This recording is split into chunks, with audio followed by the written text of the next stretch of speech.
The autumn rain fell relentlessly on the small New England town of Millfield, Massachusetts. Dark clouds hung low, casting shadows over the colonial-style homes that lined Maple Street. I stepped out of my rental car, pulling my black coat tighter around me as the cold wind cut through the fabric. It had been 5 years since I'd been home, 5 years of building a new life in Seattle, away from the tensions and disappointments of my past. My father's Victorian house stood before me, its white paint peeling slightly at the edges, the garden overgrown in places. Dad had always been meticulous about the yard, but his illness had clearly taken precedence in the final months. A wave of guilt washed over me. I should have come sooner. "Michael, you actually showed up." The voice belonged to my sister, Caroline, who stood in the doorway, arms crossed. Her blonde hair was pulled back in a tight bun, her black dress immaculate. She hadn't changed much in 5 years, still perfectly put together, still regarding me with that mixture of disappointment and disdain. "Of course I came, Caro. He was my father, too." I grabbed my suitcase from the back seat and made my way up the pathway. Caroline's husband, Richard, appeared behind her, his hand resting on her shoulder. "Michael, good to see you." His tone suggested otherwise. Richard had always been my sister's ally, the perfect addition to her perfect life here in Millfield. Their 2 children, a boy and girl who I barely knew, peered curiously from behind their father. "Uncle Michael?" The little girl, Emma, who must have been about 7 now, looked at me with wide eyes. I smiled, trying to soften my features. "That's right. You probably don't remember me." "Dad showed us pictures," said her brother, Ethan, who was around 10. "He said you live on the other side of the country because you and Mom had a fight." Caroline shot her son a sharp look. "Ethan, that's enough. Why don't you 2 go upstairs and finish your homework?" She turned to me as the children reluctantly trudged upstairs. "The funeral's tomorrow at 10. Mom's in the kitchen. She's not doing well." I nodded, feeling the weight of the situation pressing down on me. Dad had been sick for months with cancer, but his death had still come as a shock. Mom had called me, sobbing, last week. I'd booked the first flight I could get. The house smelled the same, a mixture of old books, coffee, and the faint scent of Mom's gardenia perfume. Family photos lined the walls of the hallway, chronicling our lives through the years. I noticed that the photos of me grew sparse after my college graduation. The last one was from Christmas, 6 years ago, before the argument that had driven me away. Mom sat at the kitchen table, a cup of tea untouched before her. Her once vibrant auburn hair had faded to gray, and deep lines marked her face. When she saw me, she stood, tears filling her eyes. "Michael!" She rushed forward, enveloping me in a hug that felt like coming home. "Oh, my boy. I've missed you so much." "I've missed you too, Mom." I held her tight, realizing how frail she'd become. "I'm so sorry about the way things were left," she whispered. "Your father, he wanted to call you so many times." From the doorway, Caroline cleared her throat. "Mom needs to rest, Michael. The last few days have been exhausting for her." I released my mother reluctantly. "I'll put my things away, and then we can talk more." As I headed upstairs to my old bedroom, I could hear Caroline speaking in hushed tones to Mom. "I still don't understand why he chose now to come back. 5 years without a word, and suddenly, he cares?" I paused on the stairs, the familiar anger rising within me. Caroline had always painted me as the villain in our family story. What she conveniently forgot was that Dad had told me not to come back, that I wasn't welcome until I straightened out my priorities. All because I'd chosen to pursue a career in photography instead of joining the family insurance business. My old room had been converted into a guest bedroom, all traces of my youth removed, except for a single framed photograph on the nightstand. Dad and me fishing when I was 12. I picked it up, remembering that day. Dad had been patient, teaching me how to cast the line just right. "Sometimes you have to wait for the good things, Michael," he'd said, "but they're worth it." I set down the photo, wondering if Dad had remembered those words in his final days. Had he been waiting for me to come home? Had he thought I wasn't worth the wait? A soft knock at the door interrupted my thoughts. Mom stood there, looking uncertain. "I wanted to give you this," she said, holding out a small wooden box. "Your father wanted you to have it before the reading of the will." I took the box, confused. "The will?" "Yes. Richard's brother. You remember Jeffrey is a lawyer. He'll be reading it after the funeral tomorrow." Mom hesitated. "Caroline has been involved in the arrangements. She seems to think she knows what your father wanted." "Of course she does," I muttered. Mom gave me a sad smile. "Open the box when you're alone. And, Michael, despite what happened, your father loved you very much." After she left, I sat on the edge of the bed, turning the small wooden box in my hands. It was Dad's treasured box, the one he kept his most important mementos in. With shaking hands, I opened it. Inside was a folded piece of paper and a worn silver pocket watch that had belonged to my grandfather. The paper was a letter, dated just 3 weeks ago. "Michael, if you're reading this, then I've run out of time to make things right between us. The words I said 5 years ago have haunted me every day since. A father should support his son's dreams, not try to force his own upon him. I was wrong, and I'm sorry. I've watched your career from afar. Those photographs you took in Alaska last year, they were breathtaking. You've made a name for yourself, just as you said you would. I'm proud of you, son. There are arrangements I've made that Caroline doesn't know about. She's been difficult since you left. She believes the family business is her birthright now, especially since Richard joined the firm. But I built that business for both my children. The enclosed watch belonged to your grandfather. He gave it to me when I started the company, and now I'm passing it to you. Time is precious, Michael. I've wasted too much of it on pride. I love you, son. I hope someday you can forgive me." "Dad." I clutched the watch tightly, tears streaming down my face. All these years, I'd thought he was still angry, still disappointed, and now it was too late to tell him I forgave him, that I'd forgiven him long ago. From downstairs, I could hear Caroline's voice rising in what sounded like an argument with Mom. The tensions in this house hadn't changed, but tomorrow we would bury our father, and after that, apparently, we would learn what final wishes he'd left behind. The Millfield Community Church was filled to capacity. Dad had been respected in the community, a successful businessman, a generous donor to local causes, and a fixture at town events. The wooden pews were occupied by familiar faces from my childhood: Dad's golf buddies, Mom's garden club friends, former teachers, and neighbors who had watched me grow up. I sat in the front row between Mom and an elderly aunt, while Caroline, Richard, and their children sat on Mom's other side. Caroline hadn't spoken to me since I'd arrived at the church, choosing instead to accept condolences from the endless stream of mourners with gracious nods and dabbed tears. Reverend Thatcher, who had baptized both Caroline and me, spoke warmly of Dad's contributions to the community. "James Wilson was a man who believed in building things to last," he said. "His business, his relationships, his legacy in this town, all were constructed with care and integrity." I thought about the letter hidden in my jacket pocket. Dad had been trying to rebuild our relationship too. He'd just run out of time. After the service, the family led the procession to Oakwood Cemetery. The rain had stopped, but the sky remained overcast, the air chilly and damp. As the casket was lowered into the ground, Mom's composure finally broke. She sobbed quietly, leaning heavily against me. I put my arm around her shoulders, feeling the tremors that ran through her body. Caroline stood stoically, her gaze fixed on the casket. Only the slight quiver of her chin betrayed her emotion.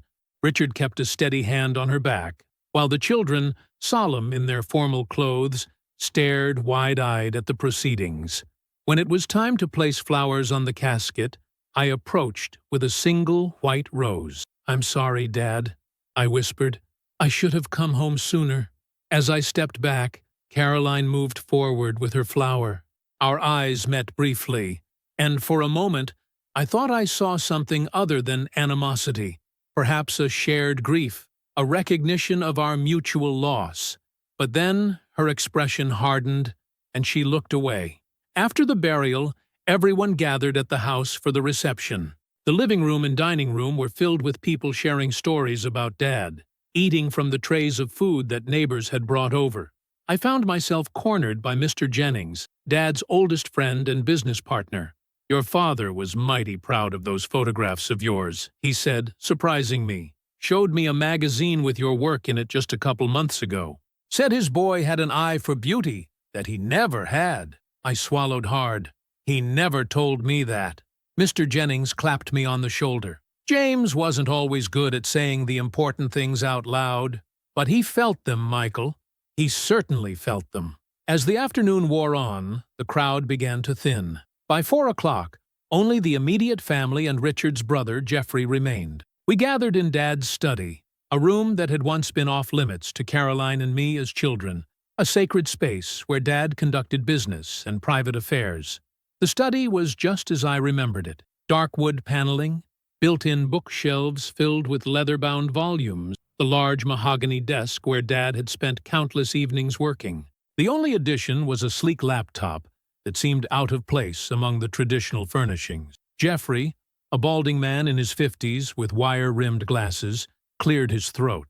"As you know, I've been asked to execute James's will. He made some changes to it about 3 weeks ago and was very specific about how this should proceed." Caroline, who had been whispering with Richard, straightened in her chair. "Changes? What changes?" Jeffrey gave her a placating smile. "I'll get to everything in order, Caroline. First, let's address the basics. The house goes to Elizabeth, of course." He nodded at Mom, who sat quietly in Dad's leather chair, "along with all personal effects not specifically designated, and the sum of $2 million from James's life insurance policy." Mom nodded tearfully. "James and I discussed all this. Now, for the business," Jeffrey continued. "Wilson Insurance has been valued at approximately $12 million. James was very clear about its future." Caroline leaned forward, a confident smile playing at her lips. "As the only family member who has worked in the business for the past decade, alongside my husband, I believe Dad's intentions were clear." Jeffrey adjusted his glasses. "Actually, Caroline, your father's instructions regarding the business are quite specific." He looked down at the document in his hands. "The controlling interest in Wilson Insurance is to be divided as follows: 40% to Caroline Wilson Prescott, who has dedicated herself to the company's growth." Caroline's smile widened as she squeezed Richard's hand. "And 40% to Michael Wilson, who has shown that there are many paths to success." The room fell silent. Caroline's face froze in shock, while Richard's complexion reddened. Mom looked at me with wide eyes. "What?" Caroline finally managed. "That's impossible.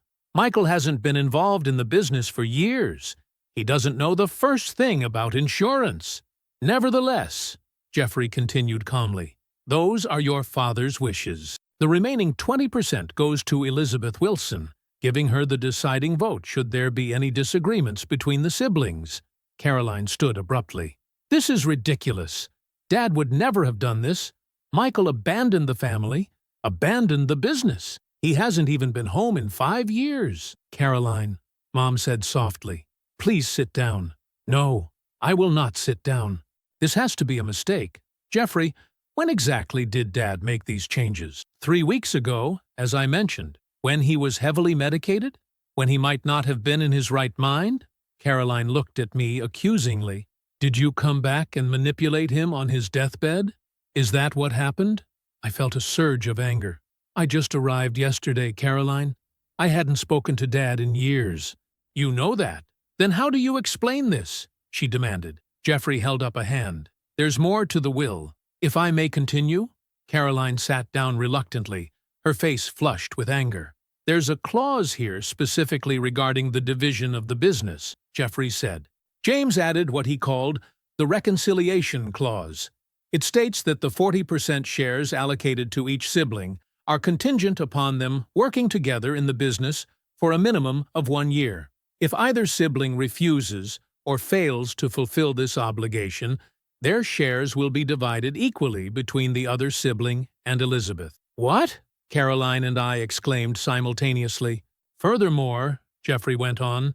If both siblings refuse to work together, the entire company is to be sold, with the proceeds divided equally among Elizabeth, Caroline, and Michael. I ran a hand through my hair, stunned. Dad wasn't just giving me part of the business, he was forcing Caroline and me to reconcile by working together. This is emotional manipulation, Caroline sputtered. He can't do this from beyond the grave. Actually, he can, Jeffrey said mildly. And he did. There's a personal message here as well. He handed each of us a sealed envelope. He asked that you read these privately. I stared at the envelope in my hands, my mind racing. Dad wanted me to come back to Millfield, to work in the business I'd rejected years ago, alongside a sister who clearly despised me. It seemed impossible. Caroline stood again, clutching her envelope so tightly it crumpled. I need some air. She strode out of the study, with Richard following close behind. Mom looked at me with concern. Michael, are you all right? I wasn't sure how to answer. Part of me was touched that Dad had wanted me back in the family business, that he'd made a place for me despite our estrangement. Another part was terrified at the prospect of uprooting my life in Seattle, of abandoning the career I'd built. I don't know, Mom, I said honestly. I don't know what to do with this. Mom reached across the desk and took my hand. Your father believed in second chances, Michael. That's what this is. A second chance for all of us. Jeffrey closed his briefcase. You both have 30 days to decide whether you'll accept the terms of the will. If you have any questions, you know how to reach me. He nodded at Mom. Elizabeth, I'm so sorry for your loss. James was a good man. After Jeffrey left, I excused myself and went upstairs to my room. I needed to process everything that had happened. Dad hadn't just left me part of his business, he'd created a situation where Caroline and I would have to find a way to work together, to mend the rift between us. It was manipulative, yes, but also strangely hopeful. He must have believed reconciliation was possible. I opened the envelope with trembling fingers. Michael, by now, you know what I've done. You're probably shocked, maybe even angry. That's okay. I've made peace with the fact that my final act might upset you both initially. You never wanted to join the business, and I respect that. Your photography has brought beauty into the world in ways I never could. But the skills you've developed, your eye for detail, your ability to connect with people, your creativity, these are assets that Wilson Insurance could desperately use. Caroline is brilliant with numbers and strategy, but she lacks your vision and your empathy. Together, you two could take the business to heights I never dreamed of. More importantly, you could be siblings again, family. I'm not asking you to give up photography. In fact, I hope you'll find a way to integrate your passion into your role at the company. What I'm asking is that you give your sister and your hometown another chance. The choice is yours, son. But remember what I taught you about fishing. Sometimes the best things are worth waiting for, worth working for. All my love, Dad. I set the letter down, tears blurring my vision. Downstairs, I could hear Caroline's voice, raised in anger. This wasn't going to be easy. It might not even be possible. But Dad had believed it was. For the first time in years, I allowed myself to imagine a life back in Millfield. Not the life Dad had originally envisioned for me, but something new, something that honored both his legacy and my own path. The morning after the funeral dawned clear and crisp, the autumn sun casting long shadows across the backyard. I sat on the porch with a cup of coffee, watching the neighborhood come to life. Mrs. Peterson next door was walking her corgi, the same route she'd taken for as long as I could remember. Across the street, the Hendersons' teenage son was getting into his car, music blaring briefly before he shut the door. Some things in Millfield never changed, but everything had changed for our family. The screen door creaked open behind me, and Caroline stepped onto the porch. She wore yoga pants and a light sweater, her hair pulled back in a ponytail, a far cry from her usual polished appearance. The dark circles under her eyes suggested she'd slept as poorly as I had. Morning? I offered, not sure what else to say. She nodded stiffly, then, to my surprise, sat in the rocking chair beside me. Did you know? She asked after a long silence. About the will? No, I had no idea. But you got a letter before the reading. Mom gave it to you. I sighed. It didn't mention the will specifically, just that he was sorry for the things he said, that he was proud of my photography. Caroline's gaze remained fixed on the street. Do you even want the business? Or is this just about the money? I haven't decided what I want yet, I answered honestly. And it's not about the money, Caro. I've been doing fine on my own. Don't call me Caro, she snapped. You lost that right when you walked away from this family. I felt my temper rising but forced myself to stay calm. I didn't walk away. I was told to leave by Dad because you rejected everything he tried to give you. The business he built from nothing, the future he planned. Caroline finally looked at me, her eyes blazing. Do you have any idea how hard it was for the rest of us after you left? Mom cried for weeks. Dad threw himself into work so completely he barely came home, and I had to step up, to be the good child, to keep everything from falling apart. Her words hit me like a physical blow. I never meant to hurt anyone. I just couldn't live the life Dad wanted for me. So you lived your life, and I lived his, Caroline said bitterly. I gave up my dreams of law school to join the firm when you left. Richard transferred to the local branch of his bank so we could stay in Millfield. We bought a house 3 blocks away so we could help Mom when Dad was working late. We've structured our entire lives around this family and this business. I hadn't known she'd wanted to go to law school. Caroline had always seemed so naturally aligned with Dad's vision, so perfect for the role of heir apparent to the Wilson legacy. I'm sorry, I said quietly. I didn't know you'd given up law school. She waved dismissively. It doesn't matter now. What matters is that I've earned my place in that company. I've worked for 15 years to learn every aspect of the business. And now Dad wants to hand half of it to you, just because you're his son? 40%. I corrected reflexively, then regretted it when I saw her expression darken. You think this is funny? This is my life, Michael. My career. My future. She stood abruptly. I'm not going to let you waltz back in and take what I've earned. If you try to claim your shares, I'll fight you every step of the way. Is that what your letter from Dad said? To fight me? Caroline hesitated, a flicker of something, guilt, uncertainty, crossing her face. My letter is none of your business. She turned to go back inside, but I stood and caught her arm gently. Caroline, wait. Maybe we should talk about this rationally. Try to understand what Dad was thinking. I know exactly what he was thinking, she replied, pulling away from me. He was thinking that despite everything, blood is thicker than water. That despite your abandonment, your disinterest, your complete disregard for his legacy, you deserved an equal share simply because you're a Wilson. That's not fair. No, it's not fair. None of this is fair. Her voice cracked slightly.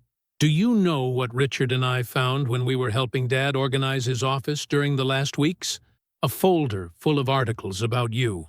Exhibition reviews, magazine features, even printouts of your website. He kept track of everything you did, Michael. Everything. I felt a lump forming in my throat. I didn't know.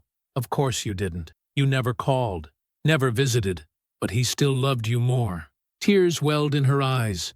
No matter what I did, how hard I worked, it was never enough. He was always looking out the window, waiting for you to come home. Before I could respond, the screen door opened again, and Mom appeared, looking concerned. Everything all right out here? I heard raised voices. Caroline quickly wiped her eyes. Everything's fine, Mom. Just discussing Dad's will. Mom sighed. I was afraid of this. Come inside, both of you. There's something I need to show you. Curious and slightly wary, we followed her into Dad's study. Mom went to the desk and opened the laptop. Your father made a video, she explained, typing in a password. He asked me to show it to you both if things became difficult. Caroline and I exchanged glances, our argument temporarily forgotten. Mom clicked on a file, and suddenly Dad's face filled the screen.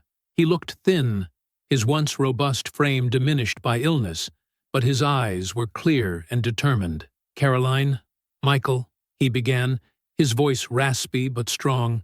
"If you're watching this, then things aren't going smoothly with the will. I expected as much. You both inherited my stubbornness, among other things."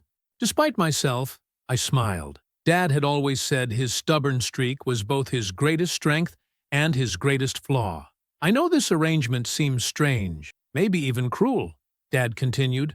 "Forcing two people who haven't spoken in years to work together isn't conventional estate planning.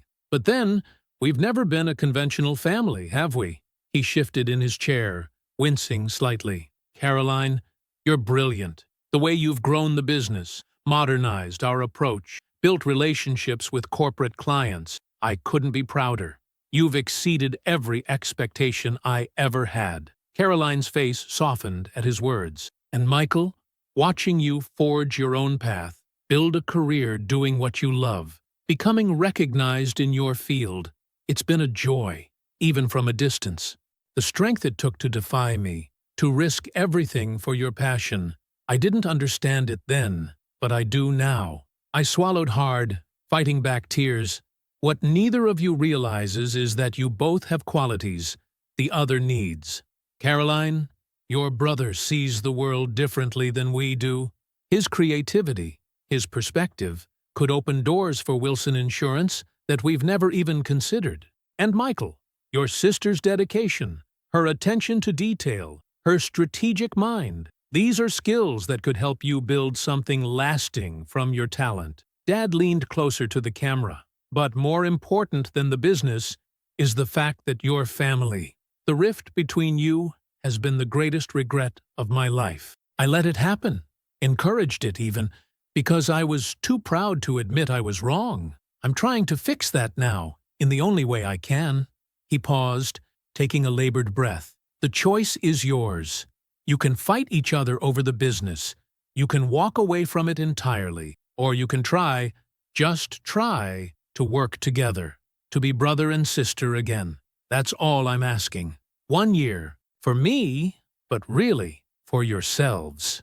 The video ended, and the three of us sat in silence for a long moment. Finally, Caroline spoke, her voice uncharacteristically quiet. "He really thought this could work." "Dad always was an optimist," I replied.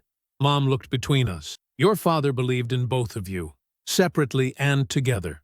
He told me once that his greatest achievement wasn't the business or the money, it was the two of you." Caroline stood and walked to the window, staring out at the backyard where we'd played as children. "I don't know if I can do this, Michael. Work with you. Pretend everything is fine between us." "We wouldn't have to pretend," I said. "Maybe we could start over? Get to know each other again?" She turned to face me. "And what about your life in Seattle? Your career? Are you really willing to give that up?" It was the question I'd been asking myself all night. I don't know, but Dad's letter to me suggested I might find a way to integrate photography into the business somehow. Caroline raised an eyebrow. "Insurance isn't exactly a creative field." "Maybe it could be," I suggested. "Fresh marketing approaches, visual storytelling for clients, a more personal touch." For the first time, I saw a flicker of consideration in her eyes. "We have been talking about overhauling our client outreach strategy." Mom smiled hopefully. "See? Already finding common ground." Caroline wasn't ready to concede that easily. "We're talking about completely different lives, different visions. I have a family here, roots. Michael has whatever he has in Seattle. A rented apartment and a lot of frequent flyer miles," I admitted.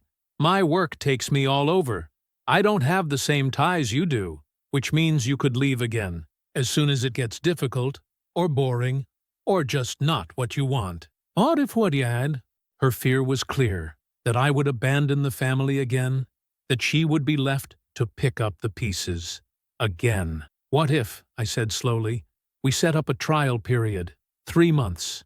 I'll stay in Millfield, learn the business, see if there's a place for me. If it's not working for either of us, we can revisit the terms of the will." Caroline considered this. "Jeffrey said we have 30 days to decide." "I need to think about it." "Of course," I agreed. "No pressure." She gave me a look that was almost amused. "Dad's forcing us to work together, or lose millions of dollars." I'd say there's a little pressure. It was the closest thing to a joke I'd heard from her in years. Progress, maybe. I think you both need some time, Mom said, standing. Caroline, didn't you say you needed to get back to the children? And Michael, you mentioned checking your work emails. It was a gentle dismissal, giving us both space to process. As we left the study, Caroline paused in the hallway. I'm taking the kids to the Harvest Festival tomorrow, she said hesitantly. It's at the town square. They have those caramel apples you used to like. If you wanted to come? The invitation surprised me. I'd like that. Thanks. She nodded once, then headed toward the front door. It wasn't forgiveness, wasn't even close to reconciliation, but it was something. A small crack in the wall between us. As I watched her go, I realized that Dad's manipulation from beyond the grave might have been heavy-handed, but it was already having an effect. The question was whether that effect would last beyond these emotionally charged days following his death, whether the ties of family could overcome years of hurt and separation. I thought about the life I'd built in Seattle, my small but comfortable apartment overlooking Puget Sound, my studio space in an old converted warehouse, the freedom to take assignments wherever and whenever I chose. Could I really trade that for life in Millfield? For family dinners and office politics, and the weight of Dad's legacy? Then again, as I'd grown older, the freedom I'd cherished had begun to feel somewhat hollow. There was no one waiting when I returned from assignments, no one who really knew me beyond my work. Perhaps Dad had seen that too, had recognized a loneliness in my success that mirrored his own. I climbed the stairs to my room, the weight of decisions pressing down on me. One thing was clear. Whatever choice I made would change my life irrevocably. I just wasn't sure yet which direction that change should take. The Harvest Festival transformed Millfield's town square into a vibrant celebration of autumn. Vendors in wooden stalls sold everything from hand-knitted scarves to pumpkin bread, while children darted between hay bales and cornstalk decorations. The air was crisp and fragrant with the scent of cinnamon and apples. I spotted Caroline and her family near the face-painting booth. Emma was getting a butterfly design on her cheek, while Ethan showed off the spider already painted on his forehead. Richard was checking his phone, looking slightly bored. "Uncle Michael!" Emma waved enthusiastically when she saw me. "Look at my butterfly." "Very pretty," I said, smiling at her excitement. "It matches your sweater." Caroline nodded in greeting. "You came." "I said I would." I held up a camera, not my professional equipment, but a decent digital model I always traveled with. Thought I might take some pictures. For Mom. "Can you take my picture with the butterfly?" Emma asked. "Of course." As I snapped photos of Emma posing dramatically, I noticed Caroline watching with an unreadable expression. When I'd captured several good shots, she approached. "The kids need to get something to eat. There's a picnic table over by the bandstand if you want to join us." It was another small olive branch. I accepted, and soon found myself sitting across from Caroline and Richard, watching the children devour caramel apples and cider donuts. "So," Richard said after an awkward silence, "what's your plan, Michael?" "Regarding the business?" Caroline shot him a warning look, but I appreciated the directness. "I'm considering staying, at least for a few months, seeing if there's a way to make this work." Richard's eyebrows rose. "Really? You'd give up your photography thing?" "It's not a thing, Richard. It's my career," I said firmly. "And no, I wouldn't give it up entirely. But maybe there's a way to do both." Caroline wiped sticky caramel from Emma's chin. "How would that work exactly?" "Insurance requires full attention, especially at our level." "I've been thinking about that," I said. "What if I focused on marketing and client relations? From what Dad said in his video, that seems to be an area where my skills might be useful." "We already have a marketing department," Caroline pointed out. "Yes, and from what I saw on your website, they're very traditional." Richard snorted. "That's diplomatic. The marketing team is 3 people over 50 who think social media is a fad." Caroline gave him an exasperated look. "They've been with the company for decades. They're loyal. They're outdated," Richard said bluntly. "You know it. I know it. Your father knew it, too." I was surprised to find Richard supporting my point. I've done corporate work before, I offered. Visual storytelling for annual reports, executive portraits that actually show personality, documentary-style pieces on company initiatives. It's a growing field. Caroline looked skeptical.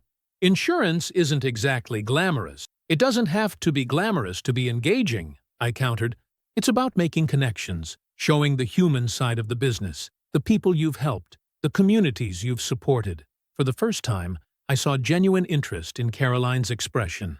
We do have those stories. Families who were able to rebuild after fires, small businesses that survived floods because they were properly insured. We just never highlighted them that way.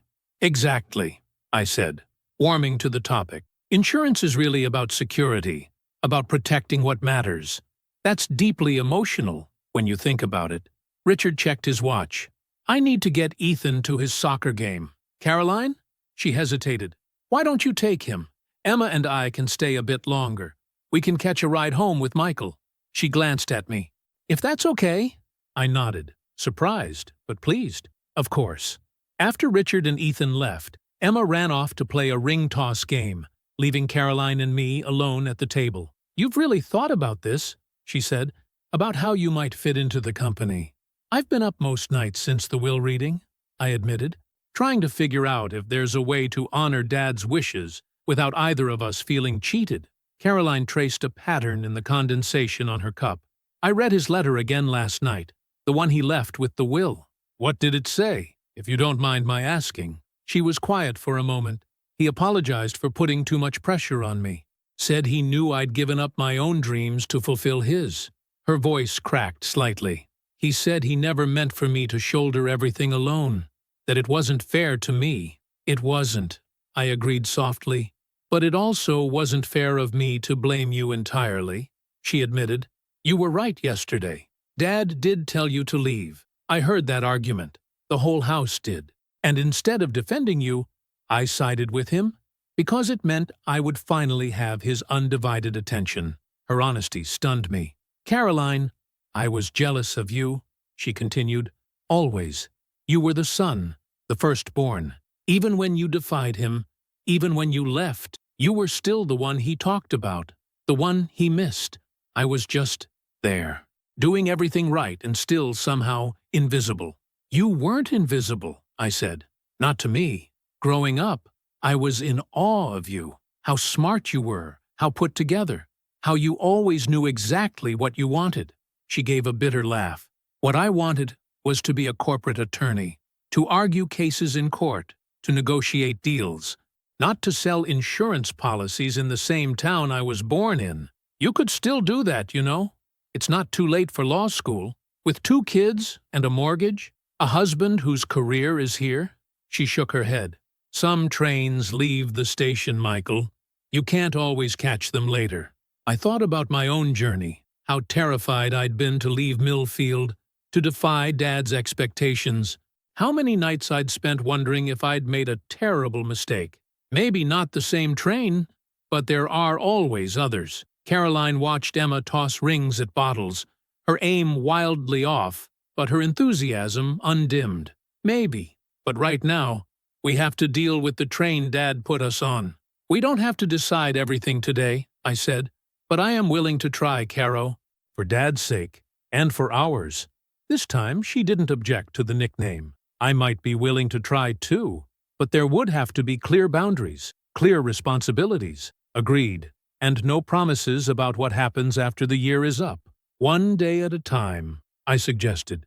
She nodded slowly. One day at a time. 6 months later, I stood in the newly renovated conference room of Wilson Insurance, presenting our updated marketing strategy to the board of directors. The wall behind me displayed a series of photographs, my photographs, showing clients whose lives had been changed by the company's services. There was the Anderson family, standing in front of their rebuilt home after a devastating fire. Mrs. Chen reopening her restaurant after flood damage with her grandchildren by her side. The Schmidt manufacturing team, all 60 employees, whose jobs had been saved by a business continuity policy when their main warehouse was damaged in a storm. These are the real faces of Wilson Insurance, I explained to the attentive board members. Not policies or premiums, but people. Our new campaign focuses on these stories, on the security and peace of mind we provide in times of crisis. Caroline, seated at the head of the table, gave me an approving nod. Thank you, Michael. As you can see, the rebranding initiative my brother has spearheaded has already shown promising results. Our social media engagement is up 40%, and new client inquiries have increased by nearly 30% in the target demographics. The board members murmured appreciatively, several making notes. After the meeting concluded, Caroline and I remained in the conference room, reviewing the presentation materials. They loved it, she said, a note of surprise still in her voice after months of successful collaboration. Especially old Mr. Harrington, and he hates everything. I grinned. He asked for a print of the Chen family photo for his office, said it reminded him of why he got into this business 50 years ago. Caroline began gathering her papers. Mom called earlier. She wants us both for dinner tonight. Something about an announcement. Any idea what it's about? None, but she sounded happy. The past 6 months had been a period of adjustment for all of us. I'd rented a small house not far from Mom's, splitting my time between the insurance office and a makeshift photography studio I'd set up in the garage. Caroline and I had established a working relationship that, while occasionally tense, was largely productive. We'd discovered that our different perspectives often led to better solutions than either of us would have devised alone. Outside of work, we'd begun the slower process of rebuilding our sibling relationship. Weekly family dinners, occasional outings with the kids, conversations that gradually ventured beyond business into more personal territory. The wall between us hadn't come down entirely, but there were now plenty of doors. That evening, we gathered at Mom's house. The dining room table was set with the good china, a sign that whatever Mom's announcement was, she considered it important. "I've made a decision," she said, once we were all seated. Richard and the children were there too, making it a full family gathering. "I'm going to travel." "Travel?" Caroline repeated. "Where?"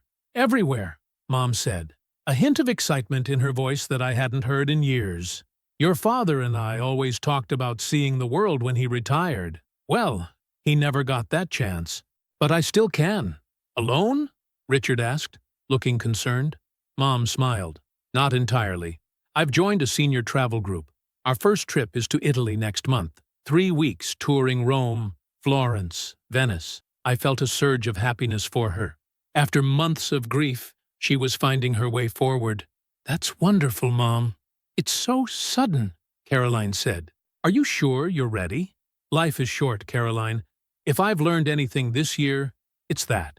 Mom reached across the table and took each of our hands. "And seeing you two working together, finding your way back to being family, it's given me the courage to start this new chapter." Later, as Caroline and I helped clear the dishes, she nudged me with her elbow. "So, looks like Mom won't be around to cast any tie-breaking votes for a while. Guess we'll have to agree on things, or at least compromise." She smiled slightly. "We've been doing okay so far, haven't we?" "Better than I expected," I admitted. "Though you're still unreasonably stubborn about the client classification system, and you still think every problem can be solved with a photo essay." We both laughed, the sound echoing in the kitchen where we'd squabbled as children, fought as teenagers, and now, finally, we're finding our way as adults. "I got a call about an assignment," I said after a moment. "National Geographic, a series on climate change effects on coastal communities." Caroline's hands stilled as she loaded the dishwasher. "That sounds important. When would it be?" 3 weeks in August. I'd have to be away from the office. "August is our slow period anyway," she said carefully. "And you've trained the new marketing team well. They could handle things while you're gone." I looked at her, surprised by her easy acceptance. "So, you'd be okay with it?" "Michael, I never expected you to give up your photography entirely. That wouldn't be fair." She closed the dishwasher and straightened. "Dad wanted us to find a balance, remember? Your vision, my structure. It's working. We're making it work." "We are, aren't we?" I marveled at how far we'd come in 6 months. The initial awkwardness, the careful negotiations, the occasional heated arguments, All had gradually given way to a rhythm, a partnership that honored both our strengths. "Don't look so shocked," Caroline said, but she was smiling. "I can admit when I'm wrong. Occasionally. I'll mark this day on the calendar." She threw a dish towel at me, which I caught easily. "Don't push it." From the dining room, we could hear Mom enthusiastically describing her planned itinerary to Richard and the children. Emma was asking if Grandma would bring her back a real Italian necklace, while Ethan wanted to know if she'd see the Colosseum where gladiators fought. "I was thinking," Caroline said, her voice more serious, "about what you said at the Harvest Festival, about trains leaving stations, and there always being others. Yes? There's an executive JD program at Boston University, weekend classes, designed for working professionals. I could commute. It would take 3 years instead of the usual 2, but you should do it," I said immediately. "If that's what you want. It would mean more responsibilities for you at the office sometimes. More client meetings, more management." I nodded. "I can handle it. We'll make it work." "You sound pretty confident for someone who didn't know an actuarial table from a dining table a year ago," she teased. "I'm a quick study, and I have a good teacher." Caroline smiled, a full, genuine smile that reached her eyes. "We should probably join the others before Mom starts planning a side trip to the Sahara." As we walked back to the dining room, I thought about Dad's letter, about his hope that Caroline and I could not only work together, but be siblings again. It had seemed impossible a year ago, a dying man's wishful thinking. But here we were, rebuilding what had been broken, creating something new from the fragments of the past. Dad's final manipulation, the clause in his will that had forced us together, had indeed been heavy-handed. But perhaps he'd known that nothing less would have brought us to this point, that sometimes the most valuable inheritances aren't measured in money or property, but in the connections we forge, the bridges we repair, the family we reclaim. In the dining room, Emma patted the chair between her and Mom. "Uncle Michael, come sit by me. I want to show you my school project." I sat down, watching as she proudly displayed a collage of family photos, some old, some new. In the center was a picture from Christmas, the whole family gathered around the tree in Mom's living room. Caroline and I stood side by side, smiling cautiously, but genuinely at the camera. "It's for Family History Month," Emma explained. "I put Grandpa in the middle because, even though he's not here anymore, he's still part of our family, right?" "Right," I said, my throat tight with emotion. "He's still with us." Across the table, Caroline caught my eye, and I knew she was thinking the same thing.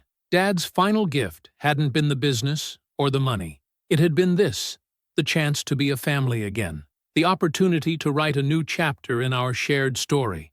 And as I looked around the table at these people who were once again my family, I silently thanked him for having the wisdom and the courage to make it possible.